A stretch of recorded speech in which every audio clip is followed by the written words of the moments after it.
wabarakatuh.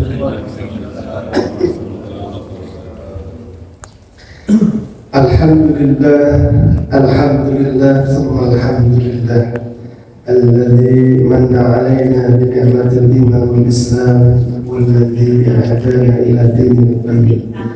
Asyhadu an la ilaha illallah wahdahu la syarika lah wa asyhadu anna sayyidina Muhammadan abduhu wa rasuluh. Allahumma salli ala sayyidina Muhammad sallallahu alaihi wasallam wa ala alihi wa ashabihi ajma'in, amma ba'd. Yang kami hormati dan menggunakan Pak Haji Nasruddin serta Pak Haji Al-Watani, yang saya hormati bapak-bapak serta ibu-ibu, hadirin dan hadirat jamaah yang semuanya dimuliakan oleh Allah Subhanahu wa taala. Alhamdulillah, segala puji milik Allah dan senantiasa kita haturkan kepada Allah Subhanahu wa taala, Zat yang memberikan kita segala kenikmatan, nikmat sehat, nikmat hidup, nikmat iman, nikmat Islam, semuanya insya Allah ada pada diri kita yang mesti kita syukuri. Alhamdulillah, alhamdulillah. Salawat serta salam kita limpahkan kepada Nabi kita Muhammad sallallahu alaihi wasallam, yang syafaatnya, pertolongannya senantiasa kita harapkan, kita nantikan, dan mudah-mudahan kita semua diakui sebagai umatnya dan mendapatkan syafaatnya. Amin ya rabbal alamin. Bapak-bapak, ibu-ibu, hadirin jamaah yang saya hormati, kajian kita pada pagi hari ini yakni tentang kajian kita Al-Hikam, yakni bertemakan tentang permohonan hamba kepada Tuhannya. Talabul abdi ilallah ta'ala, permohonan, permintaan hamba kepada Allah.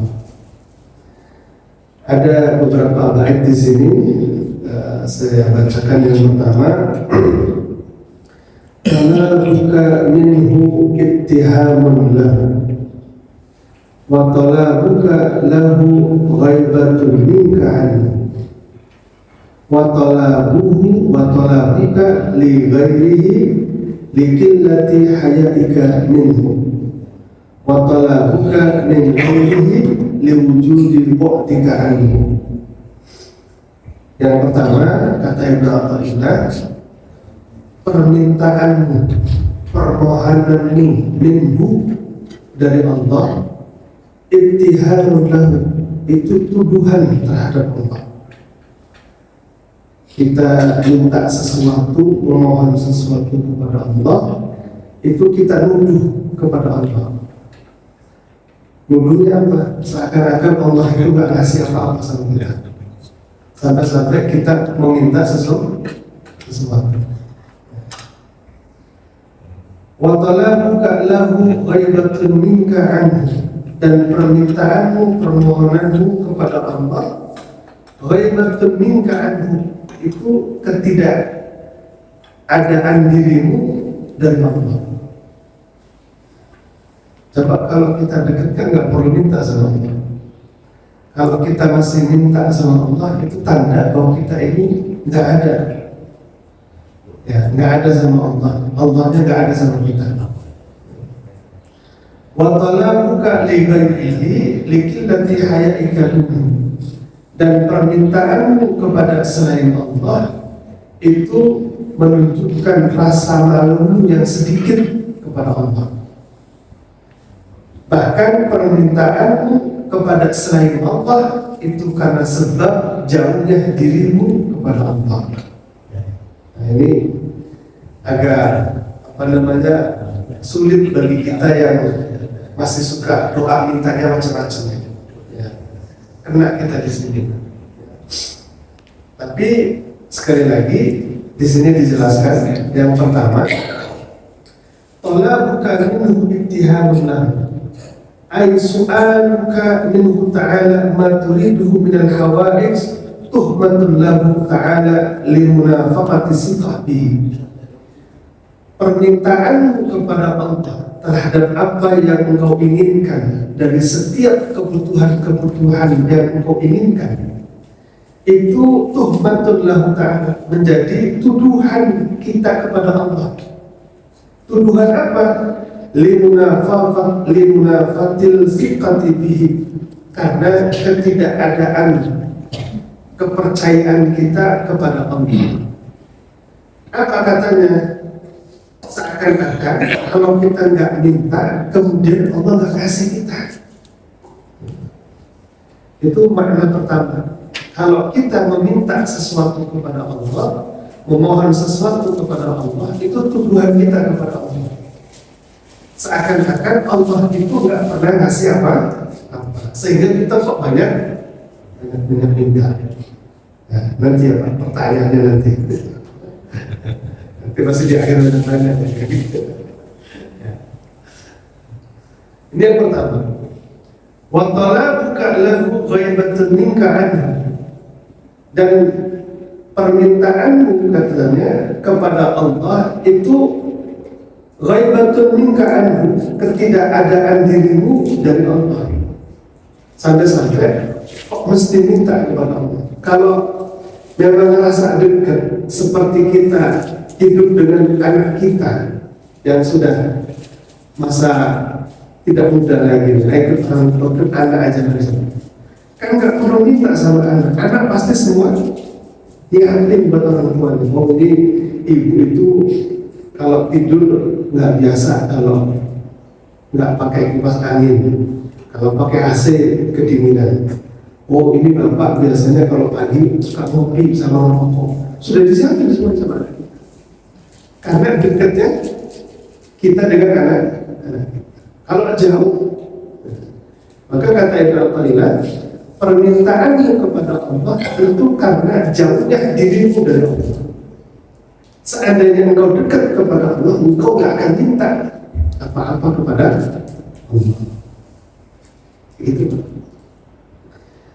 Kemudian wa talabuka li ghairihi li qillati hayaika, wa qasduka ghairuhu ta'ala fi qada'i hawaijika qillatu hayaika, li'anna talab min khadimil mulki fi hadratil mulki qillatu adab.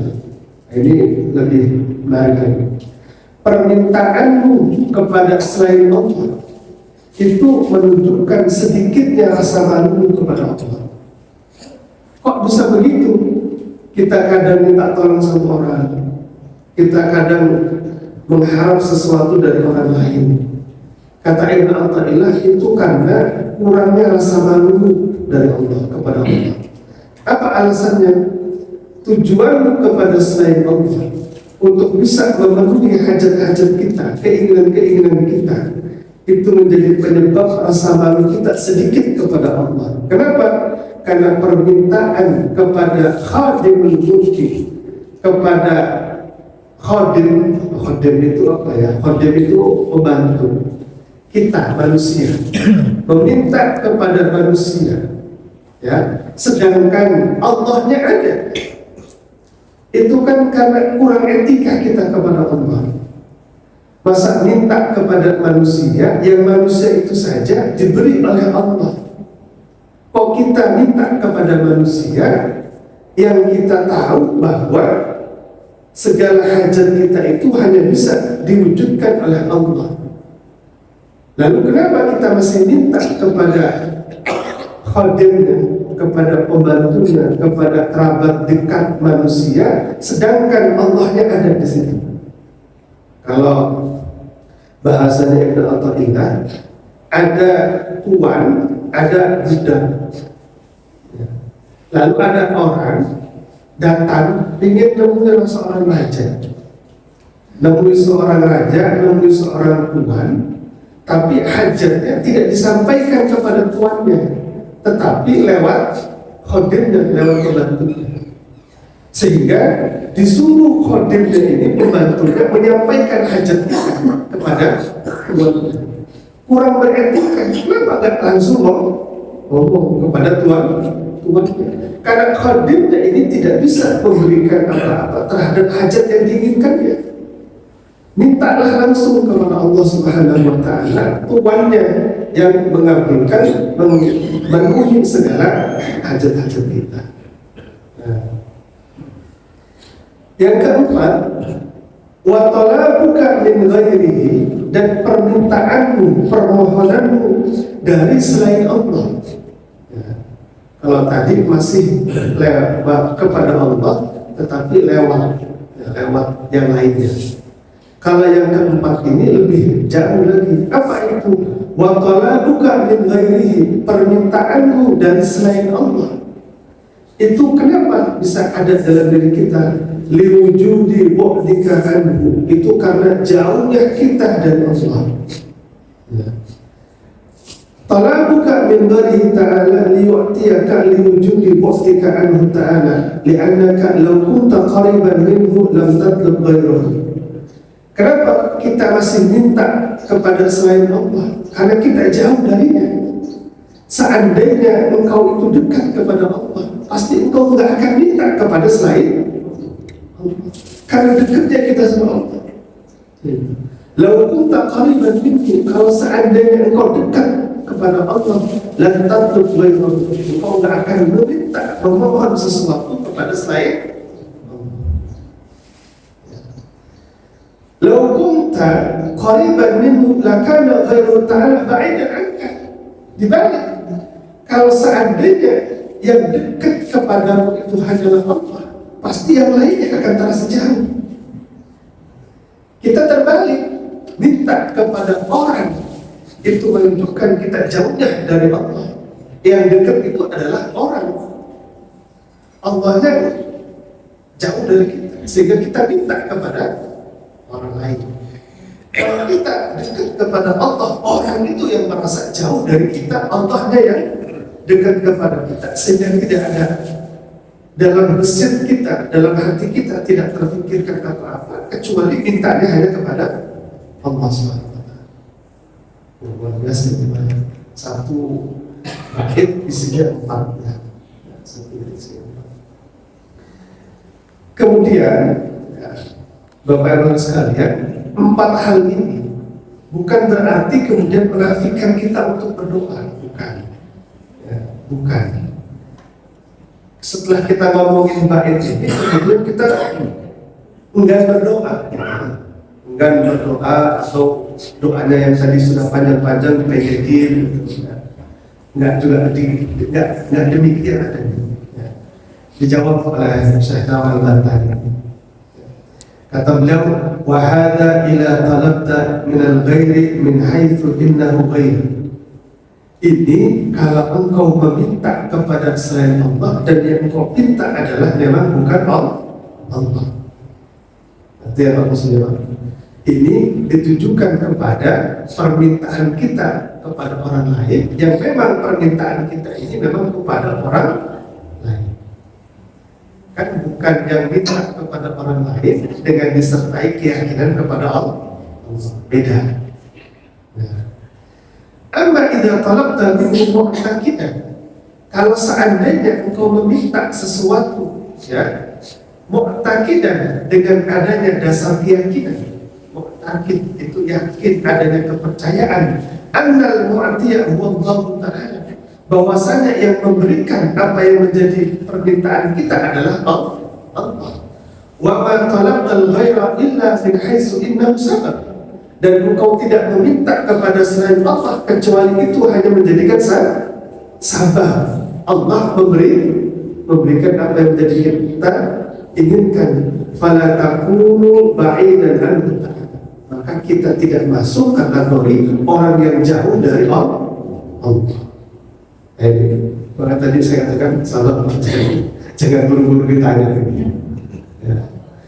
Kalau kita punya keyakinan bahwa kita minta tolong kepada orang untuk memenuhi hajat kita, tapi yang memberi adalah Allah Subhanahu wa Ta'ala, dan kita juga punya keyakinan bahwa permintaan kita kepada orang itu hanyalah sebatas sabab yang bisa Allah menghadirkan hajat kita, maka ini tidak masuk kategori kita itu jauh dari Allah. Jadi ini yang saya katakan, antara nilai-nilai kebatinan, nilai-nilai hakikat, nilai-nilai makrifat, seyogianya, sejatinya sejalan dengan nilai-nilai syariat. Begitu. Jadi jangan, saya sering menyampaikan, jangan mengimani satu ayat dengan mengingkari ayat-ayat yang lain. Kenapa? Kita diperintahkan berdoa kepada Allah. Ud'uuni astajib lakum.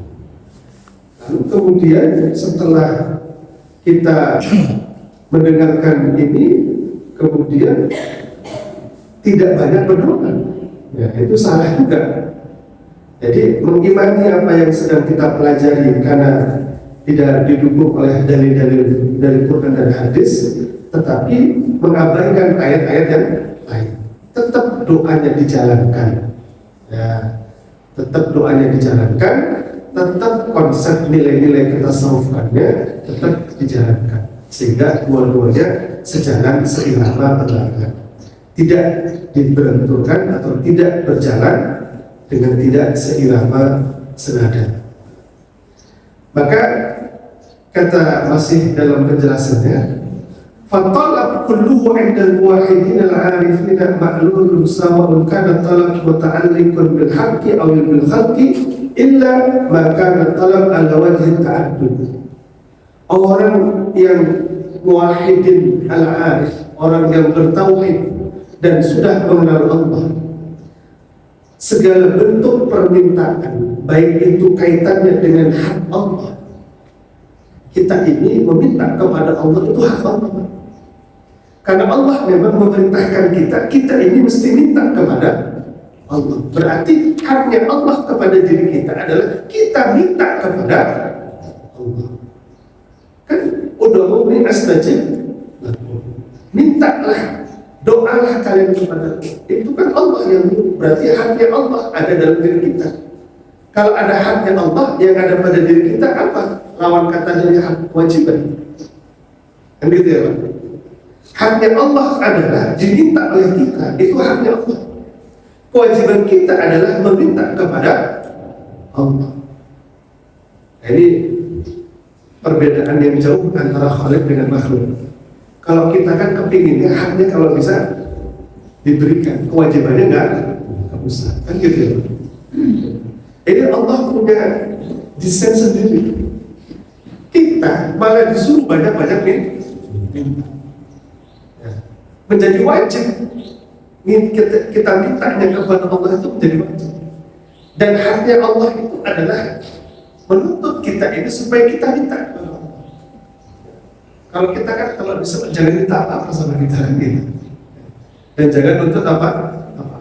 Kalau Allah malah menjadikan tuntutan itu kepada Allah menjadi haknya Allah dan menjadi kewajiban kita sebagai hamba.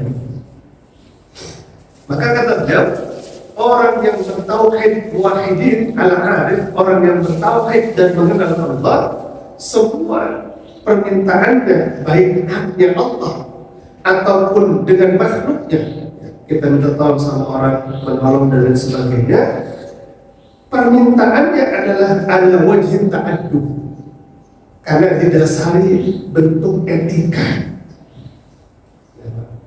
Bentuk etika kita kepada Allah. Wa ta'abbud, bentuk ibadah kita kepada Allah. Karena meminta kepada Allah itu adalah kewajiban yang Allah berikan kepada kita, maka kalau kewajiban yang Allah perintahkan kepada kita, kita laksanakan, kan jadinya ibadah.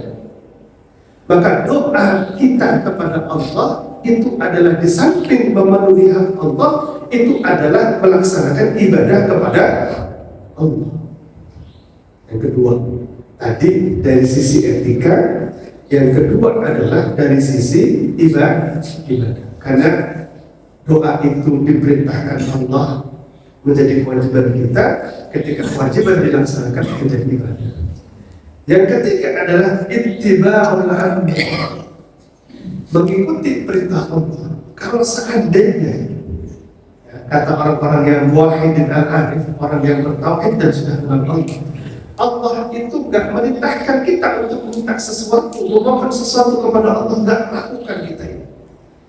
Karena apa? Karena merasa Allah dengan tidak kita minta pun dikasih.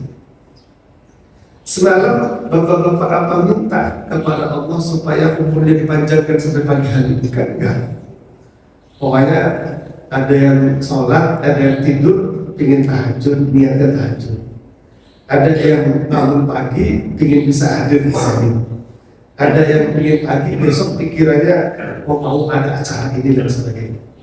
Tapi nggak ada yang kepikiran ingin umurnya dipanjangkan sampai esok hari. Iman Islamnya masih ada pada hari ini, nggak ada yang minta. Itu saja nggak kita minta, masih ada dalam diri kita dan diberikan oleh Allah. Nah, itu yang tidak kita minta. Apalagi kalau sesuatu itu diminta oleh kita kepada Allah SWT. Yang berikutnya, yang keempat, orang yang berdoa yang sudah masuk kategori orang yang bertauhid dan arif mengenal Allah adalah idharil faqah wal faqr, menampakkan keterbutuhan kita, menampakkan, menunjukkan kefakiran kita kepada Allah, menunjukkan penghambaan kita kepada Allah. Itu sebenarnya doa itu. Untuk saat ini doanya kita ini kan doa karena hajat kita, doa karena kebutuhan kita. Ya. Yang lebih parah lagi, ada orang beribadah karena kebutuhannya. Ini kan naik level kita sudah, pemahamannya sudah naik level. Kalau ibadah karena hajat kita itu jauh lebih buruk. Doa saja untuk kebutuhan kita itu buruk sebenarnya. Ya, itu buruk. Ini dalam pandangan orang yang bertauhid dan sudah mengenal Allah. Ya. Karena doa itu, ya, di samping sebagai bentuk etika kita kepada Allah, bentuk ibadah kita kepada Allah, bentuk menjalankan kita terhadap perintah Allah, juga menampakkan keterbutuhan kita yang sejatinya butuh kepada Allah dan menunjukkan kefakiran kita kepada Allah. Maka bapak-bapak, ibu-ibu boleh buktikan. Ya, mudah-mudahan Pak Ajis dan istri ini bisa mengamalkan ini ya. Ya, kemarin WA saya kira minta tema gitu. Biasanya beliau kalau WA saya minta tema. Maksud tema besok apa? Karena beliau orangnya tekun, dipelajari dulu, sebelum ngaji sudah dipelajari dulu. Ternyata izin, ternyata beliau lagi umrah ya. Mudah-mudahan hajatnya dikabulkan oleh Allah SWT. Nah, orang yang berdoa kepada Allah punya hajat. Ini rahasia, ibu bapak sekalian. Ini rahasia yang disebutkan oleh para ulama. Orang yang ingin hajatnya dikabulkan oleh Allah, syaratnya cuma satu. Apa itu? Lepaskan diri ini, lepaskan ketersanggupan dalam diri kita ini, lepaskan segala sesuatu yang masih ada rasa kita ini bisa. Lepaskan itu semua. Lepasin semua. Kalau kita masih ngomong, masih berobat, kayaknya kalau ketemu dokter itu aja mungkin masih. Nanti kalau ketemu obat ini, itu masih punya ada asumsi-asumsi seperti itu. Mungkin kalau pola hidup saya ini agak dirubah dikit aja. Kalau yang tadi biasanya makan itu begini-begini, nanti begini-begini. Pokoknya masih punya angan-angan, punya asumsi-asumsi kita ini bisa. Ini kalau ketemu ini, kalau berobat begini, masih ada begitu. Kecil kemungkinan hajat kita kepada Allah, keterbutuhan kita sama Allah itu Allah ijabah. Kecil kemungkinan. Syarat utama orang yang betul-betul akan mendapatkan pengabulan dari Allah adalah ketika kita sudah melepaskan diri kita dari segala-galanya. Nggak bisa apa-apa, nggak punya apa-apa, nggak ada siapa-siapa kecuali Engkau ya Allah. Kalau bukan Engkau, nggak ada yang bisa bantu saya. Maka cuma Engkau ya Allah saya mohon. Nggak ada yang lain karena nggak ada yang bisa kecuali Engkau. Yakinlah Bapak Ibu sekalian, kalau sudah punya itu konsep, selesai urusan hidup kita.